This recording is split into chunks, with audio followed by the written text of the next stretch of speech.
और अगले पल वॉली बोलता है कि मुझे चिल्लाने की आवाज आ रही है, क्या ये स्पीड फोर्स से आ रही है या कहीं और से आ रही है? लगता है कि कुछ ना कुछ जरूर हो रहा है। और इसी तरह हम देखते हैं कि यहाँ से हम किसी और के पास शिफ्ट नहीं होते हैं, बल्कि वॉली यहाँ से वहीं पे शिफ्ट होता है जहाँ पे डार्कसाइड को रीबॉर्न किया जा रहा था, जहाँ पे हम देख सकते हैं कि डार्कसाइड की बेटी मौजूद है और वो बोल रही होती है कि डायना को सीक्रेट पता चल चुका है। हमारी मदर ने मरने से पहले उसको ये बात बता दी है कि डायना का एक ट्विन ब्रदर मौजूद है जो कि इसी आइलैंड के ऊपर पैदा हुआ था, ठीक उसी रात जिस दिन वो पैदा हुई थी। उसका नाम जेसन है फादर, और वो इस दुनिया से नहीं है, वो इस दुनिया से बाहर से है। उसके पास बहुत ही अजीम शक्तियां मौजूद हैं, जैसा कि तुम्हारे पास डार्कसाइड। और इसी तरह हम देखते हैं कि यहाँ पे उसने जो है बेसिकली अपने फादर को यानी डार्कसाइड को दोबारा से रीबॉर्न कर दिया है। और वहीं से हम देखते हैं कि वॉली बताता है कि ऐसा लग रहा है कि किसी को बहुत बुरी तरीके से हर्ट किया गया है, ऐसा लग रहा है कि कोई मर चुका है, सुपरमैन या मैं इस चीज को क्लियरली नहीं देख सकता और मुझे नहीं पता कि इसके पीछे क्या रीजन है, लेकिन ऐसा लग रहा है कि इस दुनिया ने किसी बड़े शख्स को खो दिया है और इस बात को मैं महसूस कर सकता हूँ। तो हम देख रहे हैं कि बेसिकली यहाँ पे कोई और नहीं बल्कि सुपरमैन की डेथ की ही बात की जा रही है, क्योंकि सुपरमैन यहाँ से अभी रिसेंटली मरा है। ओलिवर क्वीन और Diana, green arrow and black canary, ये इस रियलिटी के अंदर आपस में एक दूसरे को जानते तक नहीं है, और जिस रियलिटी के अंदर मैं मौजूद था वो लोग एक जबरदस्त किस्म के कपल थे। लेकिन जब उनकी आंखें पहली बार एक दूसरे से मिली तो उनके दिल के अंदर एक ऐसा स्पार्क जला जिसको वो एक्सप्लेन नहीं कर सकते थे। उनके दिलों के अंदर एक डीप वाइट था जो कि मौजूद था, उनके दिलों के अंदर वो यादें मौजूद थी जो कि दफन हो चुकी है।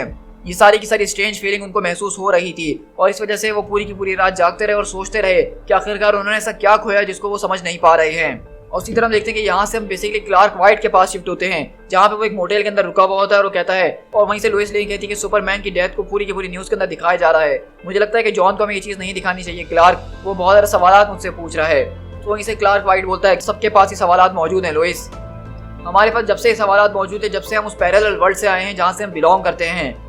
हम जब से यहाँ पे आए सब चीज़ें बिल्कुल डिफरेंट हो चुकी है, लेकिन कुछ ना कुछ गड़बड़ जरूर है। कुछ इवेंट्स वो बहुत ही ज़्यादा अलग तरीके से हो रही हैं, कुछ चीज़ें जो है वो रिपीट हो रही हैं। तो लोइस बोलती है कि हाँ तुम ठीक कह रहे हो कि कुछ चीज़ें रिपीट हो रही हैं, जिस तरह तुम्हारी दुनिया के अंदर तुम्हें डूम्सडे ने मार दिया था और अब यहाँ का सुपरमैन भी मर चुका है। तो इसे क्लार्क बोलता है कि हाँ तुम वही सोचने की कोशिश कर रही हो जो मैं सोच रहा हूँ। तो लोइस बोलती है कि हाँ, तो तुम्हें यही लगता है कि यहाँ का जो सुपरमैन जो मर चुका है वो भी तुम्हारी तरह वापसी लौट कर आएगा जैसे तुम आए थे। तो वहीं से सुपरमैन उसको किस करता है और बोलता है कि लेट्स होप सो, लगता है कि अब मुझे लंच के लिए जाके कुछ तलाश करना चाहिए, मैं बहुत जल्द तुम्हारे पास आऊंगा। और उसी तरह हम देखते हैं कि वहां पे जब क्लार्क वाइट आगे जा रहा होता है तो पीछे से आके उसको एक शख्स रोकता है और कहता है कि क्लार्क तुम बहुत ज्यादा जल्दी ही बड़े हो चुके हो, तुम और लोइस काफी ज्यादा प्राउड हो गए ना।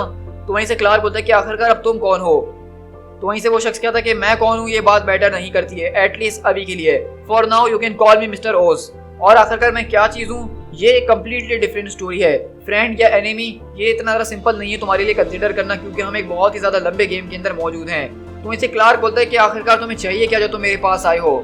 तो वहीं से वो शख्स बोलता है कि मैं तुम्हें यहाँ पे ये बताने के लिए आया हूँ कि जैसे ही तुम्हारी इस पूरी की पूरी ट्रेजेडी के अंदर आँख खुली है, तुम और तुम्हारी फैमिली जिस बात पे विश्वास कर रहे हो जो तुम हो, जो तुम्हें लग रहा है कि तुम हो, वो दरअसल तुम सच में नहीं हो, और ना ही वो सुपरमैन वो सच में था जो कि मर चुका है। तो हम देख रहे हैं कि बेसिकली यहाँ पे क्लार्क वाइट के सामने एक नई रिविलेशन आई है और हमें इसकी बातों से ये अंदाजा हो रहा है कि बेसिकली ये वो सुपरमैन है जिसको डूम्सडे ने मार दिया था, यानी कि जो न्यू 52 से पहले वाला सुपरमैन का एरा था, ये सारे के सारे सुपरमैन के एरा की बात कर रहा है। लेकिन इसके सामने एक मिस्टीरियस शख्स आया जो कि हमें ये बात बता रहा है कि दरअसल इन सब के बीच एक बहुत ही बड़ी गड़बड़ मौजूद है। वहीं से वॉली बोलता है कि मेरे पास भी बहुत सारे सवाल मौजूद हैं जिनका अभी तक किसी ने जवाब नहीं दिया है, लेकिन हिस्ट्री के अंदर वो सारे के सारे सवाल कंटिन्यू हो रहे हैं। और इसी तरह हम यहाँ से जो है बेसिकली एक्वामैन और मेरा के पास शिफ्ट होते हैं, जहाँ पे एक्वामैन जो है मेरा को एक आइलैंड के ऊपर लेकर आता है और एक तरह से वो उसको यहाँ पे प्रपोज कर रहा होता है। इसी तरह लोग यहाँ से न्यूज रिपोर्टर के पास शिफ्ट होते हैं जहाँ पे लिंडा मौजूद होती है, और ये देख के वॉली जो है अपनी वाइफ को बेसिकली ढूंढ चुका है और उसने उसको बहुत ज्यादा याद करा है, उसको ये सारी की सारी बातें बताने की कोशिश कर रहा होता है। और अगले वाले हम देखते हैं कि वॉली दोबारा से कनेक्शन बनाने की कोशिश करता है बिजली के झटके के जरिए और अपनी वाइफ से दोबारा से बात करने की कोशिश करता है, क्योंकि जैसा कि उसने बताया था कि हमेशा उसकी वाइफ जो थी वो एक एंकर का काम करती थी और अब उसको इन सारी की सारी बातों के बारे में वार्निंग बतानी होगी।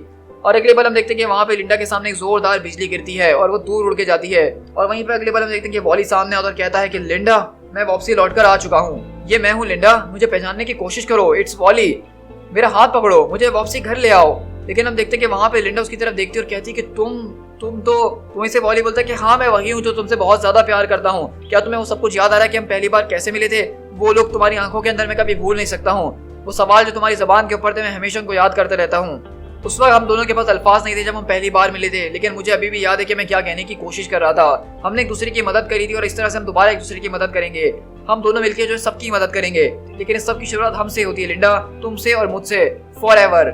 लेकिन वहीं से बोलती कि मैं तुम्हें नहीं जानती हूँ कि तुम कौन हो। और अगले पल हम देखते हैं कि यहाँ पे लिंडा जो है वो वैली वेस्ट को नहीं पहचान रही होती है, और जैसे ही वो ये बोलती है कि वो उसको नहीं पहचान रही है तो अगले पल वहाँ पे जो है वॉली वेस्ट दोबारा से चिल्लाना शुरू कर देता है और वो स्पीड फोर्स दोबारा से उसको खींचने लग जाती है, क्योंकि वो यहाँ पे इस रियलिटी के अंदर बिलोंग ही नहीं करता है, कोई उसको पहचान ही नहीं रहा है। लेकिन वहीं से वॉली चिल्लाता है कि लिंडा ये मैं हूँ, ये वॉली वेस्ट है, वॉली वेस्ट प्लीज मुझे याद करो, मुझे अपने पास बुला लो। लेकिन इसी तरह हम देखते हैं कि वहाँ पे लिंडा को याद नहीं आ रहा कि वो कौन है और अगले पल वॉली वहाँ से दोबारा गायब हो जाता है। और उसी तरफ देखते हैं कि वॉली दोबारा से यहाँ जो है टाइमलाइन के अंदर गिर चुका है और यहाँ पे हमें अलग अलग चीजें दिखाई जा रही है, अलग अलग हीरोज के बारे में। और यहाँ पे वॉली वाइज बेसिकली दोबारा किसी से कनेक्शन बनाने की कोशिश कर रहा है। और उसी तरह हम देखते हैं कि वॉली यहाँ पे अलग अलग लोगों से कनेक्शन बनाने की कोशिश भी करता है, जिसमें वो कुछ पुराने विलन्स के पास जाता है अपने, जिसमें हम देखते हैं वो साइबॉर्ग के पास जाता है, जिसमें वो डिक के पास जाता है, लेकिन उसको कोई भी याद नहीं कर पा रहा है। और वो बोलता है कि अब बहुत जल्द जो स्पीड फोर्स मुझे अपने अंदर कंज्यूम करने वाली है, क्योंकि सब मेरे बारे में भूल चुके हैं, लिंडा, द टाइटन्स, बैरी, किसी को मेरा नाम तक याद नहीं है किसी। लेकिन फिर मैंने उसको देखा सेंट्रल सिटी के अंदर, द अदर वॉली वेस्ट। मेरे फादर रूडी वेस्ट, उनकी जो है सिस्टर और एक ब्रदर हुआ करता था, आंट आयरिस और अंकल डैनियल। मैं आंट आयरिस से जो बहुत ज्यादा करीब था और इसी वजह से मैं डैनियल से भी काफी ज्यादा क्लोज था। अंकल डैनियल का एक बच्चा हुआ करता था जो कि मेरा कजन था। मैं उससे कभी मिला तो नहीं, लेकिन हम दोनों के नाम जो हमारे ग्रेट ग्रैंडफादर वॉलेंस वेस्ट के ऊपर रखे गए थे। मैं इस बात के ऊपर पहले तो विश्वास नहीं करना चाहता था, लेकिन फिर मैं इस बारे में जान गया था। और मैं इस बात को भी जानता था कि ये जो दूसरा वॉली वेस्ट था, इसको भी लाइटनिंग के जरिए हिट किया गया था। मेरा कजन भी जो है वो भी स्पीड फोर्स से जुड़ा हुआ है, जिस तरह से मैं जुड़ा हुआ हूँ। मेरे लिए वक्त बिल्कुल स्लो हो गया जैसे ही मैं उसको ये सब करते हुए देख रहा था। उसने जो यहाँ पे एक लड़की की जान बचाई है। अब जैसा कि मेरे किड फ्लैश होने के डेज जो है खत्म हो चुके थे, तो मैं ये जानता था कि उसके बाद अगला जो किड फ्लैश है वो मेरा कजन ही बनने वाला है। मुझे इस बात से काफी खुशी भी थी कि मेरा नाम जो है वो एक अच्छी जगह पे मौजूद है, लेकिन विदाउट लिंडा मेरी इस दुनिया के अंदर कोई जगह नहीं है। अब लिंडा के बगैर मैं वापसी लौट कर नहीं आ सकता हूँ, ये सब कुछ खत्म हो चुका है। और जैसे जैसे मैं इस पूरी की पूरी स्पीड फोर्स के अंदर डिसॉल्व हो रहा था, मैं मिटाया जा रहा था, मैं आहिस्ता आहिस्ता उसी शख्स की तरफ खींचता चले गया जिसकी वजह से सब कुछ शुरू हुआ था, बैरी एलन द फ्लैश। वो जो है हर किसी को बचाते हुए स्माइल करता है हमेशा की तरह। वो हमेशा जो है लोगों को बचाने के बाद वहाँ पे रुकता है और उनसे छोटे मोटे जोक मारने की कोशिश करता है। ये उसकी आदत शुरू से ही है। वो जो है काफी ज्यादा भुक्कड़ भी है, उसको काफी ज्यादा भूख भी लगती है और उसको पिज्जा से बहुत ज्यादा प्यार है। और वो अक्सर रेस्टोरेंट्स पे जाके जो उनके पूरे के पूरे किचन को साफ करके उनको ऐसा टिप दिया करता था। वो काफी ज्यादा खुश नजर आ रहा है, लेकिन ये मेरे लिए काफी नहीं है। मुझे ये करना ही होगा, मुझे ये करना ही होगा, उसके बाद चाहे मेरी जान ही क्यों ना चले जाए। लेकिन अब वक्त आ चुका है कि तुम्हें अपने पास्ट को लेट गो करना होगा वॉली, तुम्हें ये करना ही होगा। इसी तरह देखते हैं कि वॉली यहाँ पे अपना आखिरी चांस ले रहा है। वो अपना सारी की सारी एनर्जी को इस्तेमाल कर रहा है आखिरी बार। अगर ये काम नहीं करा तो वो दोबारा किसी के सामने नहीं आ सकता है। लेकिन वॉली इसके सामने आता है बैरी के और वो बोलता है कि बैरी, मैं जानता हूँ कि तुम मुझे नहीं जानते हो कि मैं कौन हूँ, शायद तुम्हें मेरे बारे में कुछ याद भी नहीं है, लेकिन ये एक हेलो है और एक गुड बाय भी है। इससे पहले मैं तुम्हें कुछ और कह सकूं, तुम्हें जो है बैटमैन के पास जाना होगा, तुम्हें उससे उस लेटर के बारे में पूछना होगा जो कि तुम्हें उसके फादर ने दिया था। तुम्हें बैटमैन को जाके बताना होगा कि हिस्ट्री के साथ कुछ ना कुछ गड़बड़ जरूर है। किसी ने हमारी टाइमलाइन को इन्फेक्ट करने की कोशिश करी है, किसी ने कुछ ऐसा करा है जिसके जरिए हम कुछ चीजें भूल चुके हैं, जैसा कि मैं। तो अगले पर बैरी बोलता है कि तुम आखिरकार हो कौन। और ये सुन के हम देखते हैं कि उसकी जो एनर्जी होती है अब उसको वापसी अपने अंदर खींचना शुरू कर चुकी है, क्योंकि बैरी उसको नहीं पहचान रहा है और उसको बहुत ज्यादा तकलीफ हो रही है। वहीं से वो कहता है कि मेरे पास अब ज्यादा वक्त नहीं है, मुझे ये जल्द से जल्द करना होगा, डेट सेड। और इसी तरह वॉली बोलता है कि बैरी, मैं तुम्हें शुक्रिया अदा करना चाहूंगा जो तुमने अमेजिंग जिंदगी मुझे दी थी। और इसी तरह हम देखते हैं कि वहाँ पे वॉली अलग अलग रूप वॉली के यहाँ पे इसके सामने आ रहे होते हैं और कहता है thank you for your kindness, for your inspiration. मेरे लिए हर वक्त वहाँ पे मौजूद रहना जब जब मुझे तुम्हारी जरूरत थी, और अब आखिरी बार तुम मेरे लिए यहाँ पे मौजूद हो। वहीं से बैरी एकदम परेशान है और वो बोलता है कि मुझे समझ में नहीं आ रहा ये सब हो क्या रहा है। तो वहीं से वॉली बोलता है कि एक ना एक दिन तुम्हें जरूर समझ में आएगा, मुझे इस बात की उम्मीद है कि तुम ठीक थे Barry, every second was a gift. इसी वजह से मुझे अब अपने मरने का अफसोस नहीं है, मैं अपने पूरे दिल के साथ मर रहा हूँ और मैं जानता हूँ कि तुम सब कुछ संभाल ही लोगे। और इसी तरह हम देख रहे हैं कि यहाँ पे एक बहुत ही इमोशनल मूवमेंट हमें नजर आ रहा है, जहाँ पे वॉली वेस्ट जो है वो आहिस्ता आहिस्ता स्पीड फोर्स के अंदर खींचते जा रहा है, उसकी बॉडी इंसिंटीग्रेट हो रही है और बैरी इसको बचाने के लिए कुछ नहीं कर सकता, उसको समझ में भी नहीं आ रहा कि ये हो क्या रहा है। लेकिन वॉली वहाँ पे बोलता है कि गुड बाय बैरी, गुड बाय। और अगले पल हम देखते हैं कि वहाँ पे रोशनी जो है वो बहुत ज्यादा तेज हो जाती है और वॉली को वो अपने अंदर पूरी तरीके से खींच चुकी है। लेकिन वहीं से बैरी वो एकदम परेशान हो जाता है, उसको समझ में नहीं आता और अचानक उसकी आंखें खुलती है और कहता है कि वॉली। और वहीं पे हम देखते हैं कि वो स्पीड फोर्स के अंदर अपना हाथ डालता है और वॉली को अपनी तरफ खींचना शुरू करता है। और यहाँ पे फ्लैश अपना पूरा का पूरा जोर लगा देता है, अपनी सारी की सारी एनर्जी को इस्तेमाल करता है और वॉली वेस्ट को स्पीड फोर्स से बाहर खींच लेता है। और अगले पल हम देखते हैं कि वहाँ पे सारा का सारा तूफान वो थम चुका है। और वहीं से वॉली बोलता है कि मैं तो वापसी लौट कर आ चुका हूँ, तुमने मेरा नाम कहा, तुमने मुझे पहचान लिया, तुम मुझे वापसी ले आए। तो वहीं से बैरी बोलता है कि मुझे माफ कर देना वॉली, मुझे माफ कर देना, माय गॉड। और हम देख रहे हैं कि बेसिकली यहाँ पे बैरी एलन को याद आ चुका है कि वॉली वेस्ट कौन है और वो अगले पल आके उससे गले लगता है और कहता है कि आखिरकार मैं तुम्हें कभी कैसे भूल सकता हूँ। और वो बोलता है कि मुझे अब सब कुछ याद आ गया कि तुम कौन थे, ये सब कैसे शुरू हुआ था। तुम आयरिस के नेफ्यू थे, तुम हमें विजिट करने के लिए आए थे और तुम्हें भी सेम उसी तरह लाइटनिंग बोल्ट से हिट किया गया था जिस तरह से मुझे किया गया था। तुम एक किड फ्लैश हुआ करते थे, तुम जो कभी मेरे साथ काम किया करते थे, लेकिन एक दिन तुम अचानक फाइट के दौरान गायब हो गए। तुम टीन टाइटन्स के साथ लड़ा करते थे और वो भी अचानक गायब हो गए। इस सबको तो काफी साल हो चुके हैं। तो वहीं से वॉली बोलता है कि तुमने ठीक कहा कि कभी टाइटन्स भी हुआ करते थे। तो वहीं से वो बोलता है कि मैं ये सब भूल चुका था। तो वॉली बोलता है कि सिर्फ यही नहीं है जो कि तुम भूले हो, ऐसी बहुत सी चीजें जो तुम्हें भुला दी गई हैं। यहाँ पे इस तरह की बहुत सी चीजें हुआ करती थी, हम जैसे बहुत ज्यादा हुआ करते थे। तो वहीं से वॉली बोलता है कि हमारी जिंदगियां बहुत ज्यादा अलग हुआ करती थी फ्लैश पॉइंट के सब कुछ बदलने से पहले, और अचानक वो सारी की सारी चीजें गायब हो गई। टीन टाइटन्स गायब हो गए, उनका रियलिटी के अंदर कोई नामो निशान नहीं है। मेरे लिए भी चीजें याद करना काफी मुश्किल होते जा रहा है। हमारी जिंदगियों के अंदर बहुत कुछ हुआ करता था, हमने बहुत कुछ किया था। बैरी, यहाँ पे सिर्फ मैं नहीं हूँ जिसको इस पूरी की पूरी रियलिटी से भुलवा दिया गया है, बल्कि इस तरह की और बहुत ज्यादा चीजें हैं। यहाँ पे इस तरह की और भी दूसरी चीजें जिनको भुला दिया गया है, जिस तरह फ्रेंडशिप्स, रिलेशनशिप्स। तो वहीं से बैरी बोलता है क्या तुम इस बारे में श्योर हो कि इस सबके अंदर मेरी गलती नहीं है। तो वहीं से वॉली और बैरी दोनों आसमान की तरफ देखते और कहता है वैली कि नहीं बैरी, इसके अंदर तुम्हारी कोई गलती नहीं है, बल्कि इसके पीछे कोई और ही शख्स मौजूद है, कोई और ही है जो कि ये सब कुछ कर रहा है। और जो कोई भी शख्स है जो कि ये सब कर रहा है, उसने ये सब किसी ना किसी रीजन की वजह से करा है। आई थिंक उन्होंने हमारी इस पूरी की पूरी टाइमलाइन के अंदर से वो साल इसीलिए चुराए हैं ताकि वो हमें कमजोर कर सकें। उन्होंने हमारी उन जगहों के ऊपर अटैक करने की कोशिश करी है बैरी, जहां से हम बहुत ही ज्यादा कमजोर हैं। तो बैरी बोलता है कि आखिरकार वो लोग है कौन, क्या वो थ्वेन तो नहीं है, रिवर्स फ्लैश। वहीं से वॉली बोलता है कि नहीं नहीं, वो जो कोई भी शख्स है वो रिवर्स फ्लैश से बहुत ही ज्यादा पावरफुल है, वो तो डार्क साइड से भी ज्यादा पावरफुल है। बाहर एक ऐसी फोर्स मौजूद है जिससे हम आज तक कभी नहीं मिले हैं। अब बहुत जल्द जो एक जबरदस्त किस्म की जंग होने वाली है होप और डिस्पेयर के बीच में, लव एंड एपिथी के बीच में, फेथ एंड डिसबिलीफ के बीच में। जब मैं इस पूरे के पूरे टाइम के बाहर था तो मैंने उनकी प्रेजेंस को फील करा था।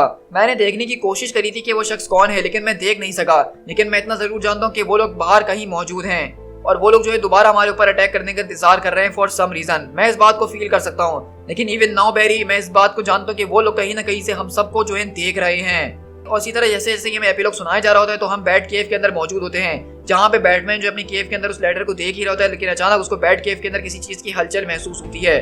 और अगले पल हम देखते हैं कि वहाँ पे बैट केव के अंदर कोई शख्स है किसी चीज को बैट केव के अंदर लगा के वहाँ पे चले जाता है। और बैटमैन जब उस चीज को देखने के लिए जाता है तो वो देखता है कि दरअसल वहाँ पे कुछ और नहीं बल्कि वॉचमैन का बटन मौजूद है।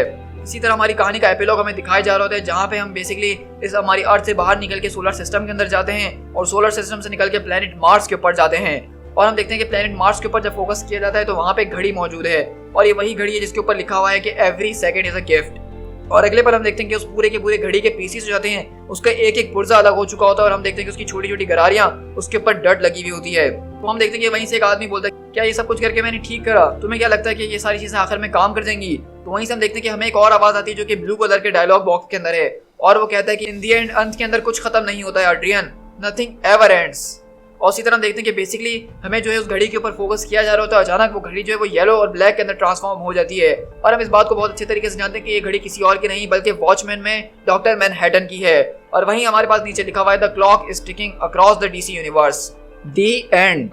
सो गाइस, इसी के साथ हमारे पास फाइनली यहाँ पे जो डीसी रीबर्थ का जो पूरा का पूरा वन शॉट है, जो कि बहुत ही बड़ा कॉमिक था, वो मैंने यहाँ पे फाइनली खत्म कर दिया है। मैं जानता हूँ कि वीडियो जब मैं रिकॉर्ड कर रहा था तो मुझे अंदाजा नहीं था कि इतनी बड़ी हो जाएगी, इसके अंदर इतनी डिटेल्स मौजूद हैं, और इसी वजह से मैंने इसको 2 पार्ट के अंदर कन्वर्ट कर दिया था। सो गाइस, आप मुझे बताइएगा कि आपको ये डीसी यूनिवर्स रीबर्थ कैसा लगा, और आई होप कि आपको ये पूरी की पूरी स्टोरी बहुत अच्छी तरीके से समझ में आ गई होगी। तो इस पूरी की पूरी रीबर्थ की स्टोरी का मकसद ये था कि वॉली वेस्ट का जो फ्लैश था, जो कि पूरी की पूरी न्यू 52 से गायब था, हमें उसके पीछे का रीजन बताया गया कि बेसिकली वो गायब इसी वजह से था क्योंकि उसको किसी ने गायब किया था, उसको किसी ने भुलवाया था। और उसके साथ साथ पूरी की पूरी टीन टाइटन्स की टीम वो भी इस यूनिवर्स के अंदर एग्जिस्ट नहीं करती है।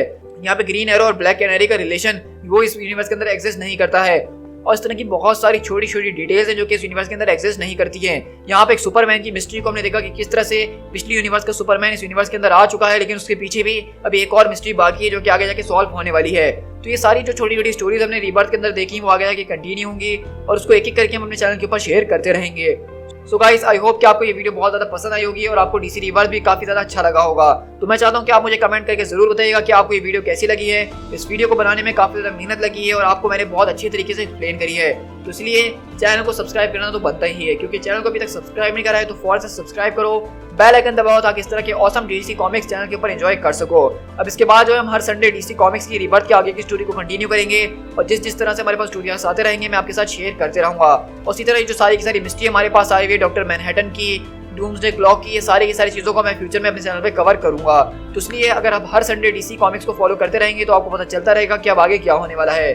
साथ ही साथ आप मुझे फेसबुक और इंस्टाग्राम पे फॉलो करना बिल्कुल मत भूलिएगा, जहाँ पे मैं अपने चैनल के हवाले से न्यूज़ एंड अपडेट्स को शेयर कर ही रहा होता हूँ। So guys, this is Speed Tiger. मिलते हैं अपनी किसी और वीडियो के साथ। Till then, thank you so much.